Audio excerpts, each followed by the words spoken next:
And today we're bringing a person who I think almost everybody knows. It's Gary Fogel. And I was trying to think on the introduction, all the things that Gary's involved with that affect our club. So I have my list here. I think the first thing is he's been just an instrumental part of the Torrey Pines Glider Port, Torrey Pines Gulls, which is sort of our sister group down in San Diego.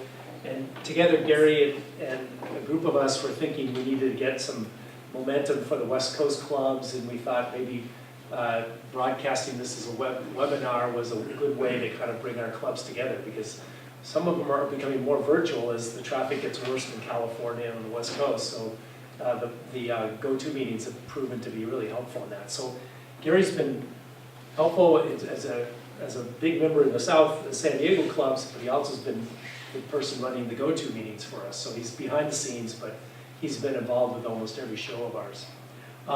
The other thing is, he was, I think, the first speaker about John Montgomery that we brought here. He wrote the book, as they say, and he spoke about John Montgomery, and then we proceeded to have like 3 or 4 presentations on John Montgomery, and there was even a movie producing group that talked about it. So we owe him for about 4 or 5 of our programs indirectly through that. And the last thing is the International Hand-Launched Glider Festival, which you'll hear from him. But that's been a huge thing for all of us DLG people. So, and I'm missing probably 3 other things that you're involved with, so maybe you can touch on those. Gary's probably done more for our hobby on the West Coast than anybody I know. So let's give a round of applause. But I just want to make sure everyone was aware that we have this International Hand-Launched Glider Festival down in San Diego. It's coming up in April. Huge event every year. We welcome you down there if you're interested in DLG. Come on down. It's not that far. It's a little far, but it's not that far. You can fly down there. It's Southwest Airlines. We're going to do something different this year. So on the 25th, which is the Friday, we're having a 1-meter contest. So if you have a 1-meter DLG, like a Go Mini or something of that nature, a Deviant, we're going to have a little fun on the Friday before the main event. Don't throw your arm out. And then we'll have the main event on the 26th and 27th. Usually there's a large raffle associated with that with some great prices. It's a come get your price and bid against everyone else kind of raffle. It's fantastic. You can get some great stuff. And a lot of those proceeds go towards our US F3K team. The TPG donates thousands of dollars every year to that team based on the rewards of this event every year. Just again, if you want to check it out, you can go to internationalhandlaunchgliderfestival.com and also sign up on f3xvault.com. There's also a great history website on the International Hand-Launched Glider Festival site that I helped write about the history of the entire event, year by year, who won it, all the stuff. We skin in all sorts of good stuff, just like Jeff did for you guys, all about the history about this event. I encourage you to go check it out and learn more. I'm here to talk about a lady named Ruth Blaney Alexander. Rather an unknown commodity, but still I think very important for aviation in general, especially in San Diego. And it's an inspirational story that we should all take note of because it kind of shows how someone can come from the ranks to greatness and what that means to a community. I think it's just a fun story. I presented this talk at the AIAA SciTech meeting in San Diego. AIAA is the American Institution of Aeronautics and Astronautics. I think I got it right. America's largest aerospace organization, nonprofit. And this was part of the history session. Ruth was born in Kansas in 1905 in a very small town called Irving, Kansas. 100 people, very small town. Her dad was an owner of a hardware store and her mom was a teacher. And her dad, at a very young age, taught her how to repair cars. She got very interested in repairing cars. So much so that her dad bought her a separate car as a teenager just to repair stuff so that she's not working on his car. Right? So she was really adept at mechanics at a young age. And very early in her life, when she was a teenager, a barnstormer came to town as a part of Independence Day, giving rides to people. And the first time the barnstormer came, her parents said, "No way can we afford this. It's $5. There's no way you can go up for a ride." She was heartbroken. The next year, he came back. And she had whittled away $5. And so she was ready. And so without talking to the parents, off she went to go take this flight. Because, at the same time she's taking the flight, her brother runs back home to tell the parents that Ruth's going for the airplane flight. Oh my goodness. So very much windblown. My hat is sacrificed to aviation, but very happy. My first desire was to rush home and tell Mother and Daddy about the flight. I forgot in my excitement that Brother had already gone home. I had to warn them. And so when she got back home, you know, she got the scolding, but it was not a real terrible scolding. It was a just don't do that again without letting us know, but we know you really like airplanes and that's okay. So, you know, kind of set in her head that actually this was a lot of fun. Later on, she ended up marrying a gentleman named Mac Alexander. He was a farmer in Olathe, Kansas. They, say that again? Olathe. Olathe? Thank you for correcting that. Who said that? Awesome. Are you familiar with Olathe? Yeah. Fantastic. We've got to talk later. Very hard to find on a map. They lived together for 2 years. And they had a falling out, and Ruth went back home to her parents.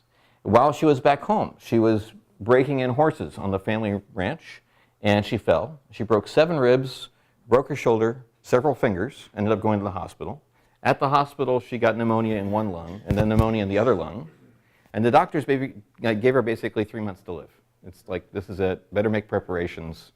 So in order to go through that process, she ended up going back home again from the hospital because she didn't want to necessarily die in the hospital. She wanted to die with the family. But during this time, she recovered. Made a full recovery in that process and had a lot of time to think about her marriage. She couldn't reconcile the marriage, so she ended up wanting to really leave Kansas. Anywhere would be fine, right? But let's find places that have aviation in mind. Let's get out of Kansas, but we'll go to some place that I can maybe fly and figure out how to get life with flying.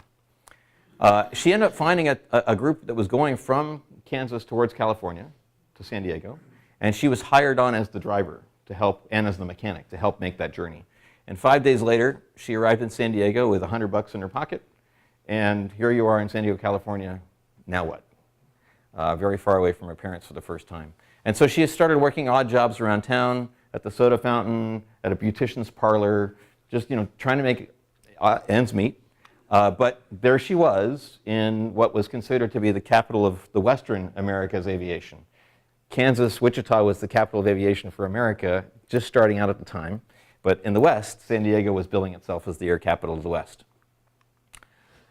It turned out that exactly at that time, when she just arrived to San Diego, that this creative editor of one of San Diego's newspapers, the San Diego Sun, a guy named Doc Huggins, he came up with a contest. San Diego was very, very interested in aviation. This is around the same times that Charles Lindbergh had just come out of San Diego with the Spirit of St. Louis. It was a big hub of everything. But women's aviation was just on the rise. And this editor wanted to capitalize on that promise. And he also wanted to kind of beat the competition. The San Diego Union was the other newspaper. And the San Diego Union hadn't really captured that women's aviation market yet. So Doc Huggins said, I wonder if we could have a Miss Air Capital contest in the paper. We'd have a whole big thing about this. We'd select some women around town. We'd choose one of them as the best. And then that person would go through the training program at the Ryan School of Aeronautics. And every day we'd have a little story about their progress in the paper. And at the end, they'd be a pilot. And we could help women's aviation at the same time help sell newspapers against the union, the San Diego Union. Question? So is that the same Ryan? Is that connected to that Ryan company that made the... It is exactly the same Ryan company that made the Spirit of St. Louis in San Diego. So Claude Ryan not only had the company that made aircraft, he had a school of teaching people how to fly. And just in 1929, just starting women into that role. So the idea was to have this competition in the papers. Ryan School of Aeronautics is going to provide the instruction, and then this is daily updates and advertising through the newspaper. This is the field that Claude Ryan was operating at. It's in San Diego. I'll show you a map in just a second. It was called Dutch Flats or Ryan Field. It's now a post office. It's a very large post office. But you can see it's just a dirt strip, and I have some video at the end of flying at this location. But this is the same location where Charles Lindbergh departed in 1927 with the Spirit of St. Louis to then go to St. Louis, to then New York, to then to Paris. It was from this field. So pretty famous field. If you're familiar with San Diego, this is the bay and downtown would be here. Lindbergh Field at the time, this is a map from 1930, would be this little tiny promontory here. Now it's all filled in and built. This whole area is Lindbergh Field. But back then, Ryan Field was this area over here between these two streets. That's where the field that I just showed you was at. And this was actually the main center of aviation in San Diego. Lindbergh Field was just brand new and just starting out. So they had this contest. Now, how do you have a contest? It has to be in the papers, and you have to have a committee of judges judging things in quality. They had a deadline. You had to enter. And they said, OK, all the contestants have to be women. They have to be unmarried, because guys that read the paper would want to find an unmarried woman maybe to marry. Between 18 and 25 years old. They have to pass some mental and physical tests, and then we'll get to the winner. Right? So again, what kind of tests would you have to select this Miss Air Capital of the West? So right away, they had maybe 50 entrants. Right away, they eliminated half of them because either they didn't have the right personality, because they're going to be in the papers a lot, not the right personality, or they just didn't really care about being an aviatrix. They just entered because their friends said they should enter. Just not the right quality of people. Okay. Then for the people that were still left over, they had additional tests. So one was, can you walk a chalk line blindfolded? How straight can you walk blindfolded? Can you judge the height of nearby buildings properly? What do you know about automobile mechanics? Now, Ruth was like, yes, my category. This is awesome. I'm going to ace that one. Can we spin you in a chair and then have you point correctly at objects? How fast can you recover from being spun in a chair? And what do you know about San Diego's local politics? And Ruth's like, I don't know anything about San Diego's local politics. I just got here from Kansas. I know nothing about local politics. So Ruth aced all of these except for this one. Right? And it turned out that at the end of the day, after this contest, there were two women that tied for first place. Ruth Alexander and a lady named Peaches Wallace. And Peaches was really her first name, Peaches. So they decided to flip a coin, because you got to have a winner. And Peaches Wallace won the contest, much to Ruth's, she's like so close, because this is going to be free instruction at the Ryan School of Aeronautics. It's her total dream, and she ends up losing the coin toss. It's like, no, terrible. So because she was so upset, and because she had made such a long journey to get there, a bunch of San Diegans, especially William Van Duzen, who I'll talk about in a little bit, they teamed up to offer her a free ride to go to school at the Ryan School of Aeronautics. And San Diego Sun was, this is a wonderful idea because now we'll have two women in the paper instead of one. Double the fun. This is great. We're going to watch for both of them in the paper. And she was finally ecstatic and on her way to aviation. What did that training course look like? So 195 hours of ground-based instruction at the Pacific Technical University, which was close by. Things like navigation, what's an airplane, what's a wing, how does that work, how does physics work? And then 22 hours of flight instruction at the School of Flying. In that time, with biplanes and all, you had to make 3 parachute jumps. You had to actually go do them, 3 parachute jumps before you got your license. Because maybe the planes aren't going to work like they're supposed to when they're up there. So you have to know how to jump. So she did that. She passed all the licenses, all the exams for her license. And really, during this period of time, every day in the paper's talking about Ruth and Peaches taking these courses and what are they doing. And San Diego as a community was like, these are our sweethearts, and these are our gals that are entering women's aviation. They really became instant celebrities. When Ruth would go walk around town, oh, it's Ruth Alexander. Oh, I saw her in the paper. This was a great stuff. Ruth, at the same time, was writing a diary of her experiences in San Diego through this school. And she was publishing that in the Irving Leader back home in Kansas. So every week she was sending in an article to the newspaper. She was getting paid for that as extra income. But very, very fortunately, those newspapers have survived. And so the whole reason I'm able to tell you this story is because she wrote down daily dialogue of what she was doing every week, what I did today, how many hours I spent at this, and was able to capture this story from her own words, which was fantastic. But it's only because I met an archivist at the Marshall County History Museum in Kansas that had saved all those newspapers that then sent them to me as copies that I was able to do that. So most of it's forgotten except for this kind of story. So she took her first instructional flight at Ryan in September 9th, 1929. By the end of the month, oh boy, I'm arriving. 7 landings today, all good but 5. Let's celebrate, right? It's great writing. It was great. It's so much fun to read her writing. It was so great. And then, the next month, she solos. I've made my solo flight, and I'm a flyer now, but I'd like to put the credit where the credit belongs. My daddy and mother are the 2 reasons why I've been able to win a scholarship and to learn to fly, and any success I may win for myself, without reserve, I shall give to them the credit. So she was really still homesick and still really with pride about her parents and what they had taught her in her journey to San Diego and her journey to being a pilot. So as she was nearing the end of her schooling, and because she was in the media a lot, she was thinking already ahead of how do I keep this media attraction on me when I finish? What do I do next? What's the next thing that's going to want to be in the paper? So she expressed an interest to Claude Ryan, the head of the school, to establish records for women, mainly in altitude. Altitude would be the easiest thing to try first because you just have to kind of climb up as high as you can go and come back down and hopefully get a record. But she had used different types of aircraft during their instruction, and she had flown some of them already quite high. Maybe it's possible after I graduate to set some women's records here for Ryan aircraft. And Claude Ryan really thought that was a great idea because he's going to also benefit from the marketing of that too. So Claude approved the scheme. He allowed Ruth to make some tests in different aircraft types to see how high she could actually fly, with an instructor in the back to make sure everything's going to go okay before she does it solo, because she doesn't have her license yet. She's still figuring out the license part as she's making these kind of claims, right? And I have to also mention that Claude Ryan was another Kansasan, so there's two Kansasans plotting some good strategy in San Diego. So she completed her training on November 11th. She's the first person from Kansas to complete that program in San Diego. There were lots of people going through that program at the same time. And then 5 days later, she's taken this instructor, Paul Wilcox, in a Great Lakes biplane that I'll show you pictures of later. I might have one coming up, but I'll have video of it later. And they go together to 15,000 feet up in this biplane over San Diego. So up and up and up. And at the top, how do you do the carburetor? How do you get it to not stall? What's the flight like? It's cold. All the kind of stuff about what to prepare her for going up on her own. 1 day later, she passes all of her tests to be able to set records. So at that time, you had to pass tests of the National Aeronautic Association and also the Fédération Aéronautique Internationale from Switzerland. And you have to pass those licenses. She was the 65th licensed woman in America and the first in the Southern California area as a woman to pass those tests. They were difficult tests. You had to land dead stick and get to a certain spot on the runway.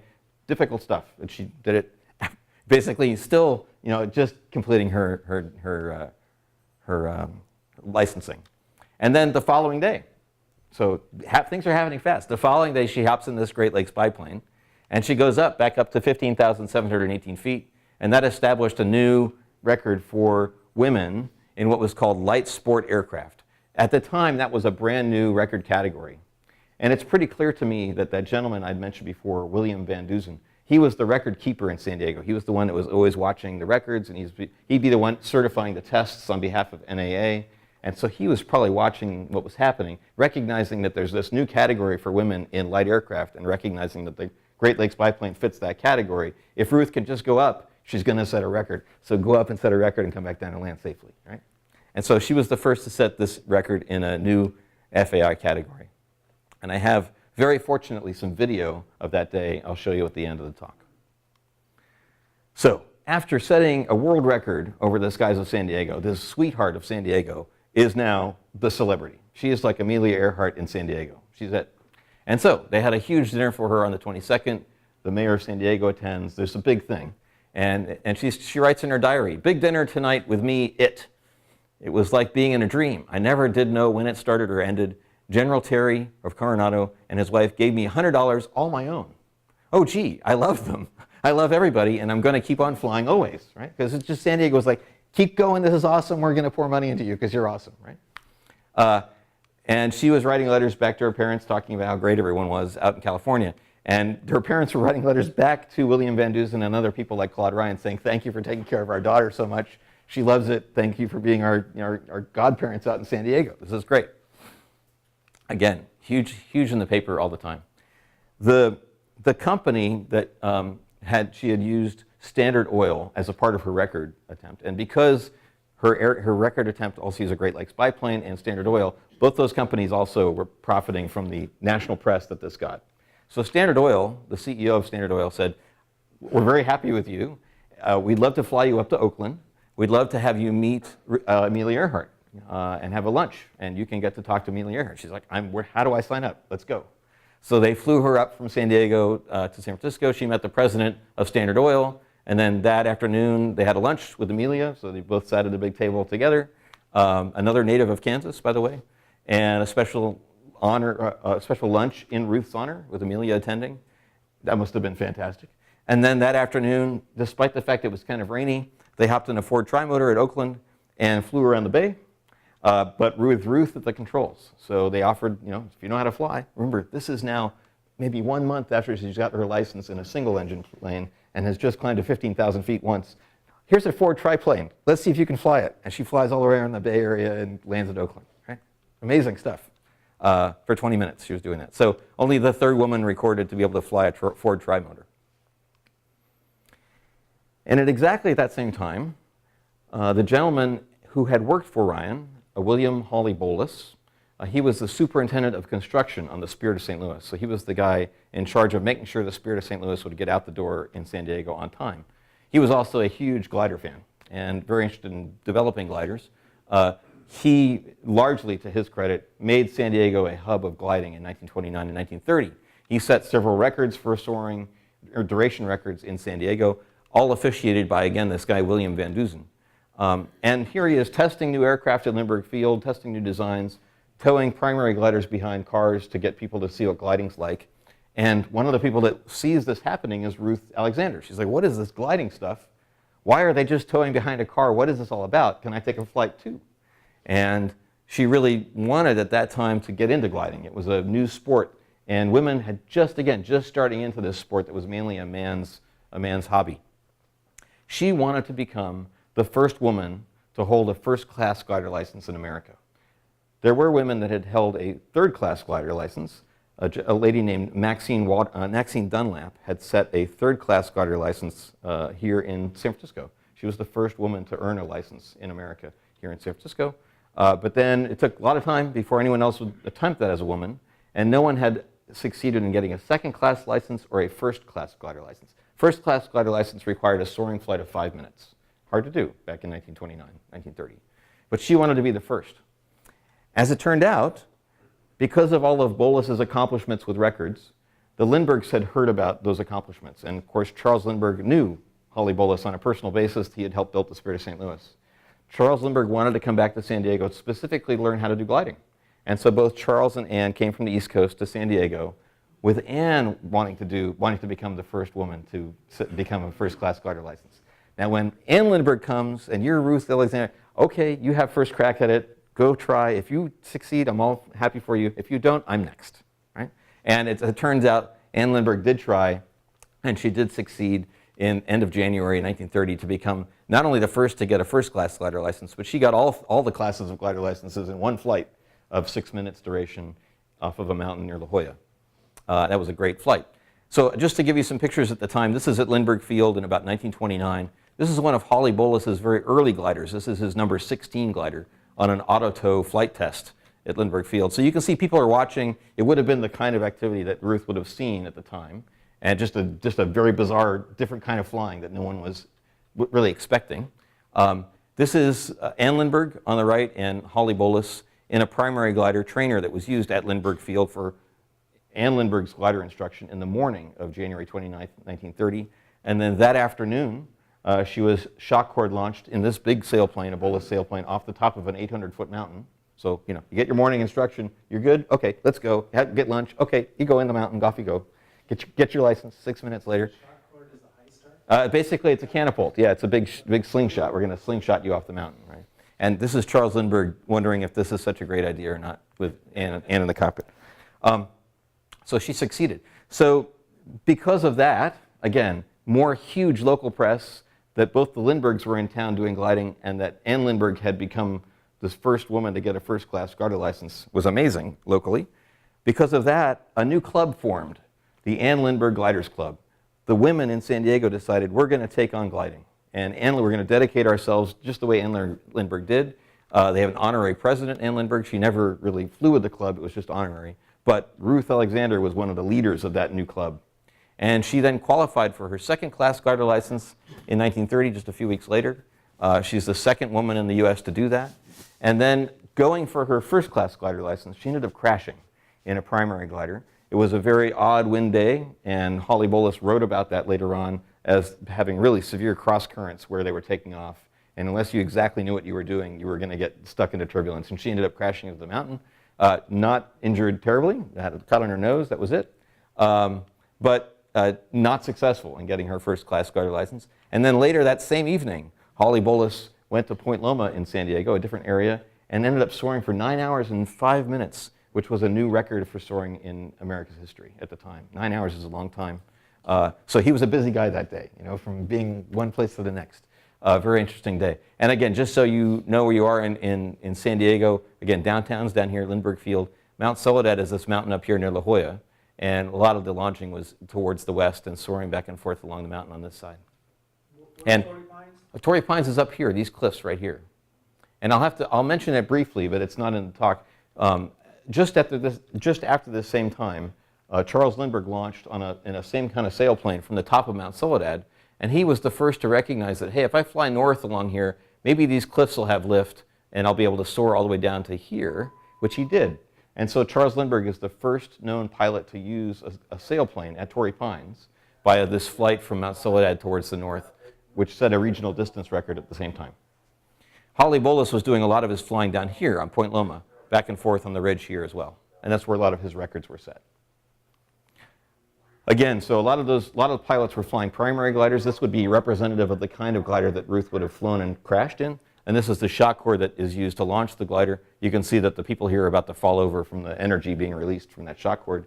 And this is the best friend back here holding onto the rope as long as possible to get enough energy in that shock cord before they're launched off the mountain. So this is a picture of the Ann Lindbergh Gliders Club. Again, very popular club in the 1930s. Went through most of 1930. This is Ruth Alexander here, the only one looking at the cameraman at the time. Really great club.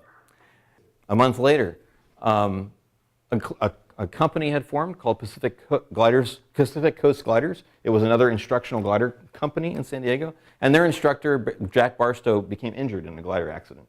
So they were without an instructor, and they still had students to want to train. So they went to Ruth and said, hey, you're really good at this gliding. Do you want to become an instructor? There were no women instructors, like in America. Not going to happen, right, at that time. So she had to go get approved, not only by Pacific Coast Gliders, but by the San Diego Chamber of Commerce, to go end up becoming an instructor at this location. That's the first time that a woman became a glider instructor in America's history. Fun stuff. So she loved the gliding part, but she really had records in mind. She really wanted to set women's records for motored aviation.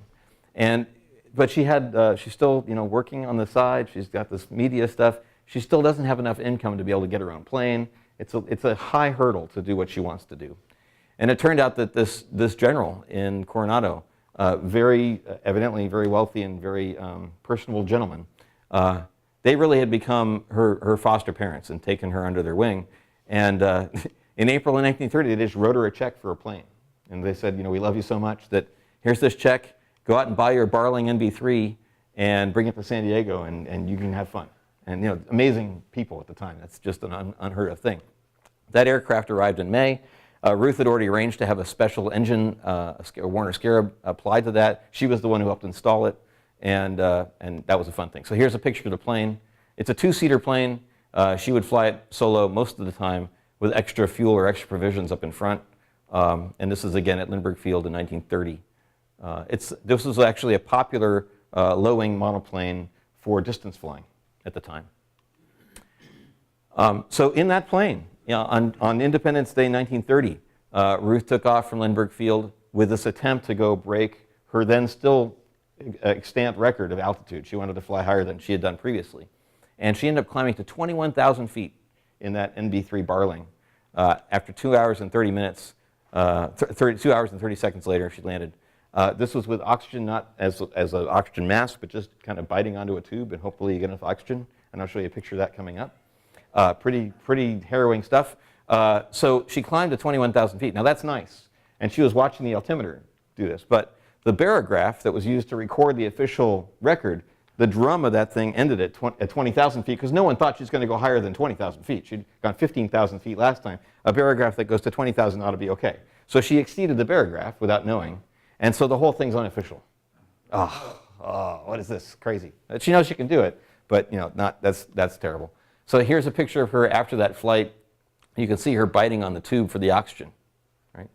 That's your ability to survive right there. Fun stuff. So then she's not deterred. We're going to go do this again with a better barograph. On July 11th, she takes off at 1:30 in the afternoon. And she took a diary, and she ended up publishing the diary later of notes of what she had on the flight on the way up. So she writes, as she's writing in the cockpit, at 20,000 feet, she said she had a headache, and she wrote down she was cold and sleepy. Not a good thing. She ended up losing consciousness at 22,000 feet. She regained consciousness in a shallow dive at 18,000 feet. And then recovering and understanding that she's still alive and in the slow descent, she said, I got to get back down quickly because something's totally wrong with my oxygen. Got down to 7,000 feet. She landed at about 350. But the apex of that flight was at 26,600 feet. She had completely run out of oxygen. The oxygen did not work correctly, so that's the reason why she went unconscious. But she set a new, not only national record, but international record, exceeding what the men had done in the past for that category. And again, here she is now, another hero of San Diego for having set this world record over San Diego skies. Amazing. She then decides, because this NV3 Barling is really a cross-country plane, she wants to do a cross-country flight. She did a lot of training for cross-country flights, but she wanted to be the first woman to go from Canada to Mexico nonstop. And she also wanted to be the first woman to make what's called a 3 flags flight, 3 nations landing in each nation along the way. So in this kind of a northbound trajectory, we're going to start in Agua Caliente, which is near Tijuana, then fly to San Diego, then Los Angeles, then Oakland, then Portland, and Seattle. We'll end in Vancouver. And then on the southbound leg, we'll just go Vancouver to Agua Caliente, one big long flight. That would be the first round trip ever, man or woman, between Mexico and Canada. And it would be really, it's the first test for her to be able to do a cross-country flight, because what she really wanted to do was be able to fly back home to see her parents, to show Irving, Kansas, that the sweetheart was back and that she's now a national hero, and she wanted to show our folks that she could fly, right? Go back home. So really this is her practicing for her flight back to Kansas. And back then there were several airmail routes or air routes in America, a very good long one in the West Coast. This is the route she's going to take. And there were speed records along that route. There was a gentleman named Tex Rankin, we'll talk about in a little bit, who had flown this route, I think it was in 14 hours and some amount of minutes. So that was the current speed record for that. She wanted to see if she could beat Tex Rankin's record. And you can see all the stops along the way. So here she is on her NV3, just before getting ready for the trip. They painted the Agua Caliente on the side of the plane because the Agua Caliente Jockey Club, it's a racetrack, it's a horse racetrack down in Tijuana, still exists, by the way. They paid a lot of money to have her not only start at the racetrack, so she's going to take off from the center of the racetrack, but they also held the races that day were all in her honor. So they named the Ruth Alexander races, and they had the Agua Caliente, they had the San Diego race, the Portland race, the Oakland race, the Vancouver race. It was all about her trip, right? What was going to happen. And then she took off, right? They made a big thing out of it. She's our local hero. Everyone gave her flowers beforehand. You got to go have success. This is the racetrack from about the same period of time. That's your landing strip and your takeoff strip. And she's going to take off from the center of this racetrack. So she took off on August 27th at 2:30. The first stop is San Diego. It's only 15 minutes away, not so bad. But of course, she's flying in at 2:45. She meets the mayor, because the mayor is going to give her all sorts of things to take to Vancouver on behalf of San Diego. And then she's off to Los Angeles to go land at now, this is Mines Field, that's now Los Angeles International Airport. So she lands at LA, spends the night. Next day she wakes up, goes from LA to Oakland for lunch here in the Bay Area, because she's now familiar with Oakland, right? She's already had lunch here. And then she flies that afternoon to Portland, taking off at 1, arriving at 5. Now, it turned out that at that time, this is August, so it's hot, it's summer, there's fires, smoky stuff. And so she wrote a lot about this particular leg of her trip, because the flight between Oakland and Portland really, really almost killed her. She was flying on the airway, but there's nothing she can see below, it's all smoke. She can't even see the terrain very well, it's smoky. Can't see beacons, just knows compass heading, and I've got to fly a certain distance to get to Portland. Where's Portland? I better be able to land there, right? And she starts coming down to kind of see where things are at. She noticed that something's touching the bottom of her wings, and she's hitting the treetops of the. So boom, pull up real quick, and she went right back up, but she still doesn't know where she is. No idea. Finally, she ends up finding a beacon, and from that a railroad, and from that figures out how to get to Portland and lands.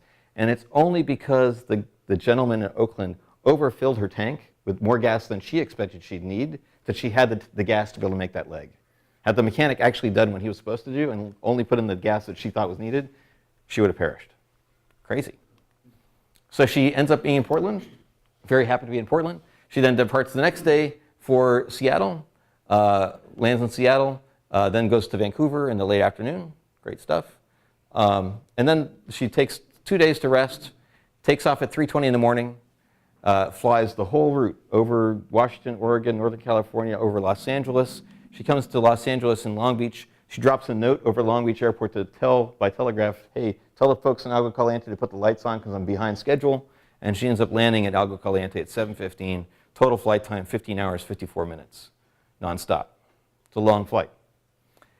Having just flown from San Diego to San Francisco in an hour, that's a little easier. Southwest Airlines, right? So this is the happiness after landing in Agua Caliente. Again, William Van Dusen looking at the barograph. That's the recording instrument for that flight. She ended up setting new national records for distance, duration, and speed for women on that West Coast route by that flight. Average speed of 91 miles an hour, pretty good. Northbound leg was the first three-flag flight by a woman in American history. But she had headwinds on that southbound flight, so she was unable to beat Tex Rankin's flight of 14 hours and 37 minutes on the same route. So that was a bummer, but hey, at least we succeeded and we survived, right? So then she started planning for her trip back home. Really, really wanted to go see her parents. She not only planned a big trip to see her parents, but the media was helping her plan a trip of America because now she's a national superstar. She's in the New York Times, she's in the Chicago Tribune, she's in all sorts of papers around there for all these flights that she's doing. And so they had planned a big trip from Agua Caliente to San Diego to Wichita, Kansas to see her folks, and then on to New York. And in New York, the Lindberghs were going to meet her, the mayor of New York was going to meet her, and then she was going to return by way of many different cities on the East Coast, stopping in each city to talk with the media about who she is and becoming an Amelia Earhart kind of person, all the way back through to Kansas, again, to see her folks, before coming back to San Diego. So it was a tour of America. And the oil company and the barley company and a lot of San Diegans were going to pay for this trip. So again, Agua Caliente racetrack, they're also sponsoring the trip, so you better take off from Mexico first and take off in another, big to-do in Tijuana. So at 1 in the morning, they had a big hurrah send-off for Ruth Alexander, and again, she's loaded with 117 gallons of fuel. It's max loading on the plane. She takes off, she lands 15 minutes later back in San Diego. Okay, now we're ready to really start my flight. And she's going to take off at 3:28 in the morning and says as a departing wish to everyone around, she's going to be with her daddy in Wichita that afternoon. And unfortunately, that plane was overloaded at 117 gallons of fuel. And it's the same amount of fuel she had on that leg from Oakland to Portland. But at that morning, and as you're familiar here in the Bay Area, but in San Diego, we get a marine layer of clouds in the evenings. And so there was a big fog layer that day.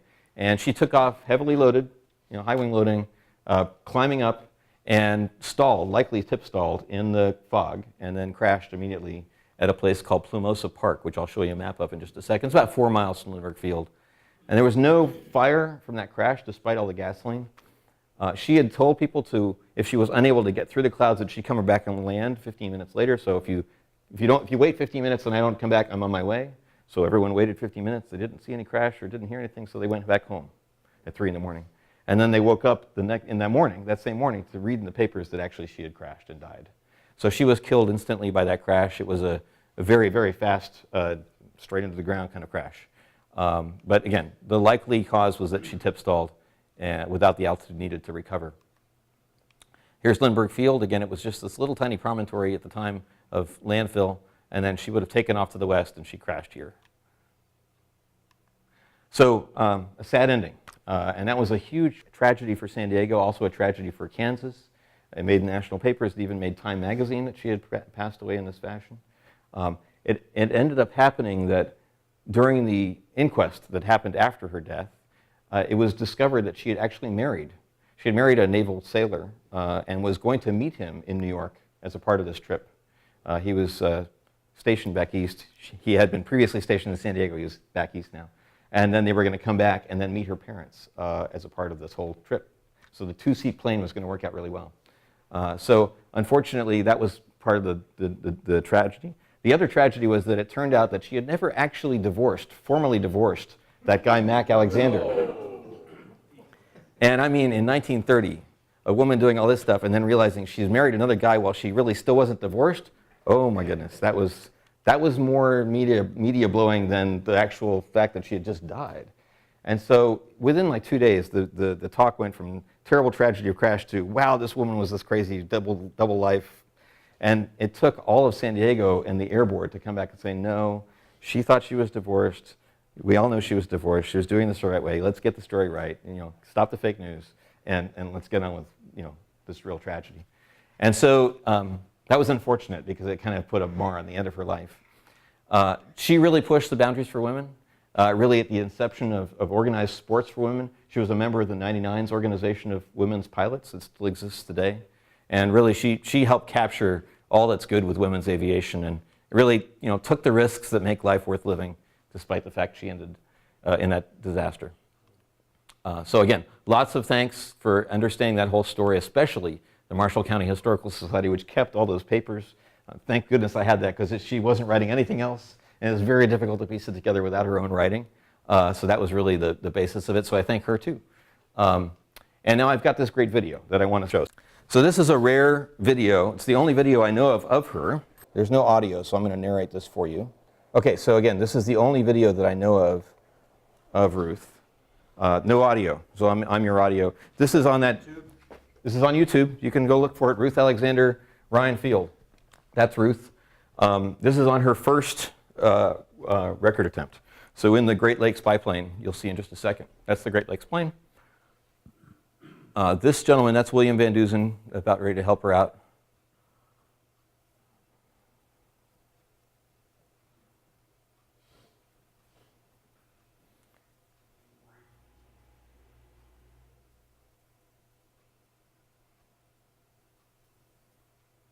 It's funny because she's in the cockpit here and these guys are standing around and she wants to go. You can totally tell she's ready to go because here we go. And, like, I don't even know if the guy's cleared the tail. It's barely like, whoa, okay, off you go. Okay, great. You're not even taxiing out. You're just going to take off. And here's Peaches Wallace. That's Peaches. And so she comes back in and lands. The flight's happening right now. She comes back. This is her staging after the landing, coming into for the cameras. She actually also had a chance to fly the Goodyear blimp. She flew lots of different types of aircraft. It's very interesting to learn more about her, the different types of things she flew, mainly because she was involved with the Ryan School, and the Ryan had access to a lot of different planes, which was fun. That's the barograph. And now she gets out of the cockpit.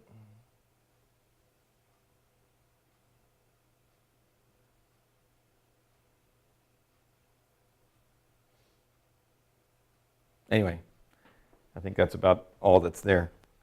So anyway, or I can take questions while that's going. So that's all I have. So are you planning a book? I mean, I know you write books. I'm not. I wrote an article. Again, I wrote this article for the AIAA meeting. I'm going to leave it here with Kyle. Anyone who wants a copy, I can send a copy, or you can take the copy that I leave here. But it's all about this life. It's not enough for a book, unfortunately.